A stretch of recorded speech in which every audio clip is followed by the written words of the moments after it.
Philip Stoughton. I'm here at Productronica 2025. I'm on the Global Electronics Association booth, and I'm joined by Michael from Polytron Print. Michael, pleasure to chat to you again. I think we spoke a year ago at Electronica. Yes.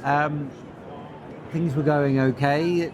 The German market was in a bit of a flat spot. That flat spot seems to have pushed through most of 2025. Yes, thankfully, yeah. How are you seeing things as you get towards the end of the year, and what's the level of optimism for 26?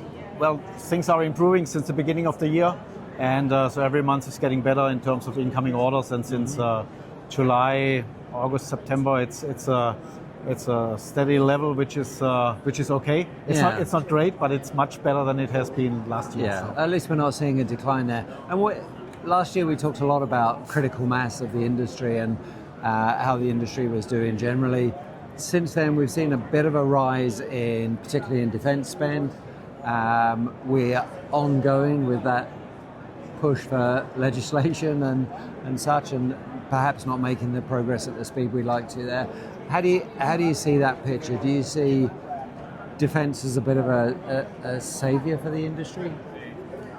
I think there's quite some things going on at the moment. We are not actively supplying for defense industry, but we still get some RFQs, because I think these guys are really struggling to find people in Europe and capacity. I mean, we had one RFQ which was like 25% of our yearly capacity, wow, which is not doable for us. But again, I think for us it will benefit, because other people will take these orders, and the industry customers probably will come from MTU, have to step back and will probably find us. That's the goal, at least. So people then get evened out in their niches. What's happening within your organization in terms of internal development? Are you growing capacity? Are you growing capability? Last time we talked, you were talking about automation. Automation and also capability. I mean, we are progressing in the HDI development.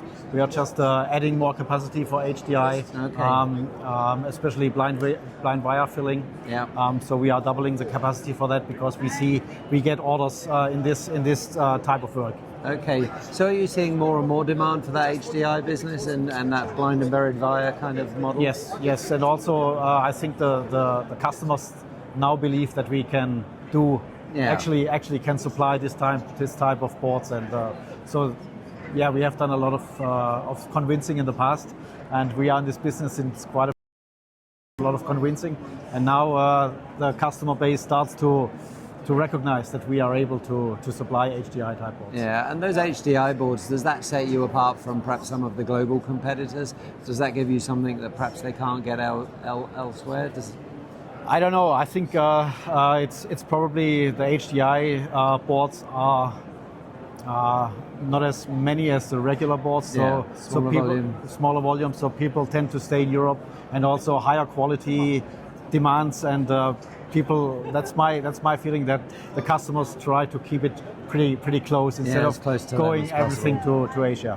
Yeah, and those are for any particular end user industry? It's mainly industry and sensors.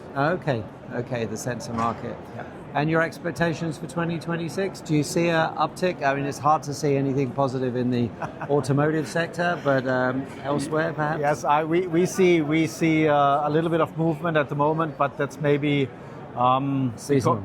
It's not seasonal, because maybe one or two of our competitors are struggling a little bit in terms of I don't know what, but we get a couple of RFQs from boards which are actually bought some other place, and the customer wants to come to us. So. Wants to maybe go somewhere different, try somewhere different. Yeah. Well, hopefully that works out for you. Michael, thanks for stopping by to chat. Always good to get an update. Yes, always good to hear from someone who is relatively positive about making printed circuit boards in Europe. I always appreciate that. We have to be. Thanks a lot. Enjoy your optimism. Thank you.